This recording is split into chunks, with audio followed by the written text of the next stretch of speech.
राधे राधे। जय श्री कृष्णा। तो चलिए कहानी को शुरू करते हैं।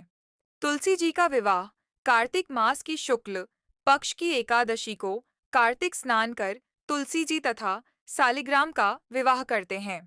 घर में तुलसी जी हो तो विवाह कर दें और ब्राह्मण से पूछकर चीजें मंगा लें। तुलसी जी का गमला चुनें और गेरू से मांड लें। तुलसी जी का विवाह कराएं, हाँ में कराएं, फेरी दें, पूजा करें। एक साड़ी से मंडप बनाकर एक ब्लाउज चढ़ाएं। मंडप के नीचे तुलसी जी से सालिग्राम जी का विवाह संस्कार करें। मिठाई भी चढ़ाएं, दक्षिणा दें। तुलसी जी के साड़ी ब्लाउज चढ़ा दें, नथ पहनाएं, सिंदूर लगाएं, मेहंदी चूड़ी पहनाएं और तुलसी जी के विवाह का गीत गाएं। तुलसी जी की कहानी। पौराणिक मान्यता के अनुसार राक्षस कुल में एक कन्या का जन्म हुआ जिसका नाम वृंदा था। वो बचपन से ही भगवान विष्णु की भक्त थी और साधना में डूबी रहती थी। जब वृंदा विवाह योग्य हुई तो उसके माता पिता ने उसका विवाह समुद्र मंथन से पैदा हुए जालंधर नामक राक्षस से कर दिया। वृंदा भगवान विष्णु की भक्त के साथ एक पतिव्रता स्त्री थी, जिसके कारण उनका पति जालंधर समय के साथ और भी शक्तिशाली हो गया। सभी देवी देवता जालंधर के कहर से डरने लगे।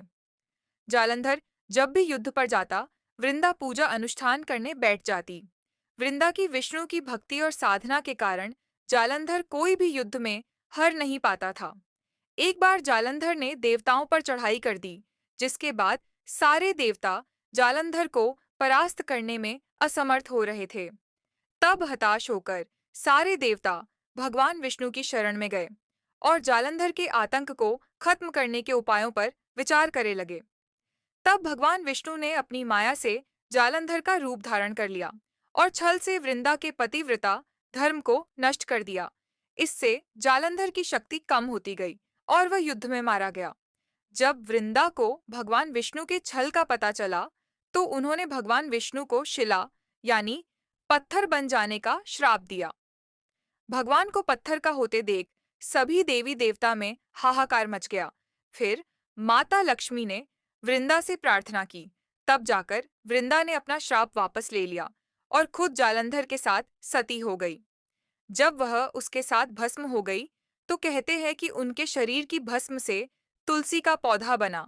फिर उनकी राख से एक पौधा निकला जिसे भगवान विष्णु ने तुलसी का नाम दिया और खुद के एक रूप को पत्थर में समाहित करते हुए कहा कि आज से तुलसी के बिना मैं कोई भी प्रसाद स्वीकार नहीं करूंगा।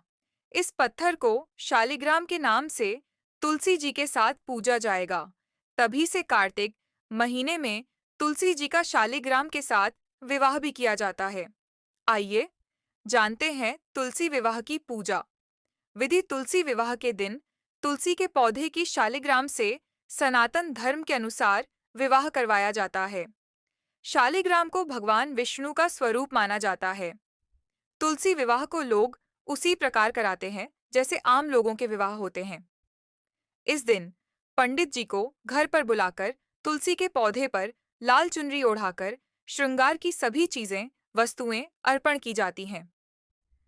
हिंदू धर्म के अनुसार तुलसी पूजा करने से विशेष लाभ प्राप्त होता है, इसलिए प्रत्येक घर में तुलसी विवाह को अधिक महत्व दिया जाता है।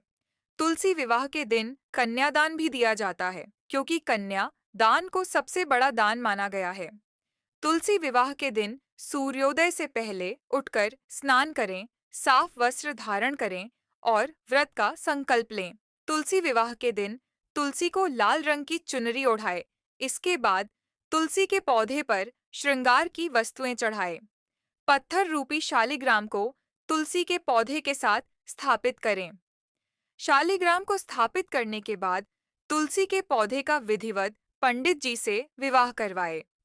तुलसी विवाह में तुलसी के पौधे और शालिग्राम के साथ साथ प्रतिमा करवाए और अंत में तुलसी जी आरती गाए।